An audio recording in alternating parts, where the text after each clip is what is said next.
Kira-kira masa depanku akan jadi seperti apa ya?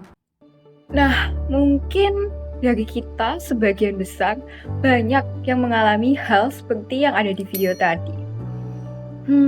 Kira-kira apa ya yang harus kita lakukan untuk meraih masa depan kita atau mencapai impian-impian kita ke depan? Nah, oleh karena itu, dalam menemukan mimpi yang besar atau big dreams, kita harus menentukan dulu kan apa itu big dreams kita. Yang pastinya itu bisa kita temukan dengan mencari inspirasi.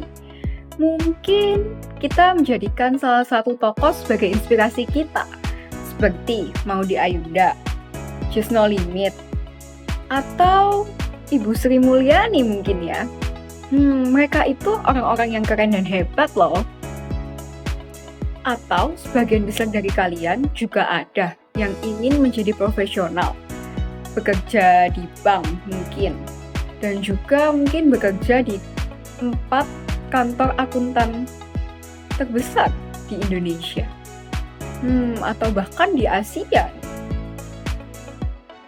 Tentu itu bukanlah hal yang mudah ya. Oleh karena itu, perlu untuk kita mengubah mimpi kita menjadi sebuah life list atau milestone, dengan juga menerapkan SMART atau SMART. Nah, sekarang kita bahas lebih lanjut nih mengenai metode SMART: spesifik, measurable, achievable, relevant, dan juga time bound. Nah, secara spesifik kita harus menyebutkan mimpi atau tujuan yang jelas dan terperinci nih. Sebagai contoh, alih-alih mengatakan saya ingin sukses, maka lebih baik kita menyatakan saya ingin mendapatkan gelar sarjana psikologi. Nah, oleh karena itu, kita harus secara spesifik nih, tahu apa yang persis yang ingin dicapai. Nah, yang kedua, yaitu measurable. Nah, ini tuh kita harus dapat mengukur kemajuan menuju tujuan tersebut. Sebagai contoh, tujuan kita itu untuk mendapatkan gelar. Nah, kita bisa mengukur nih kemajuan dengan jumlah kredit yang telah diselesaikan atau nilai yang diperoleh di setiap semesternya. Nah, yang ketiga yaitu achievable. Nah, achievable ini, maka mimpi atau tujuan itu tuh harus realistis ya untuk dapat dicapai. Bukan berarti kita tidak boleh bermimpi setinggi-tingginya. Akan tetapi kita harus mempertimbangkan sumber daya, keterampilan, dan waktu yang kita miliki. Misalnya nih, contohnya nih, kita ingin menjadi penulis. Pastikan kita memiliki waktu dan pengalaman untuk menulis dan mengembangkan keterampilan tersebut. Yang keempat, yaitu relevan. Nah, tujuan kita itu harus relevan nih dengan kehidupan kita, dan juga serta nilai-nilai aspirasi jangka panjang kita. Misalnya saja nih, kita ingin bercita-cita untuk menjadi dan bekerja di bidang kesehatan. Maka kita harus mendapatkan gelar di bidang kesehatan tersebut kan? Nah, itu dia contoh dari tujuan yang relevan. Nah, selanjutnya adalah time bound.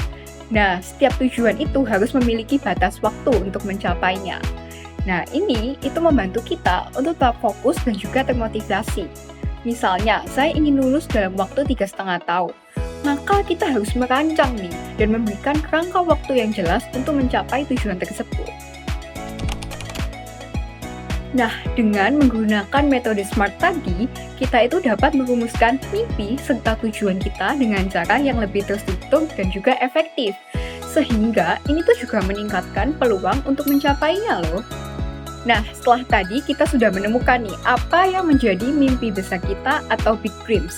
Yang pastinya dengan berbagai pertimbangan. Dan juga kita bisa juga terinspirasi dari keberhasilan para tokoh tadi. Kita sudah juga menerapkan life list atau milestone tadi dengan metode SMART. Lalu, keberhasilan ini apakah bisa dicapai? Pastinya bisa dong kalau kita semua konsisten dalam melakukan apa yang sudah kita rancang itu tadi. Dengan ini, aku berharap kita semua bisa mencapai masa depan kita. Ayo semuanya semangat dalam mencapai dan merancangkan masa depan.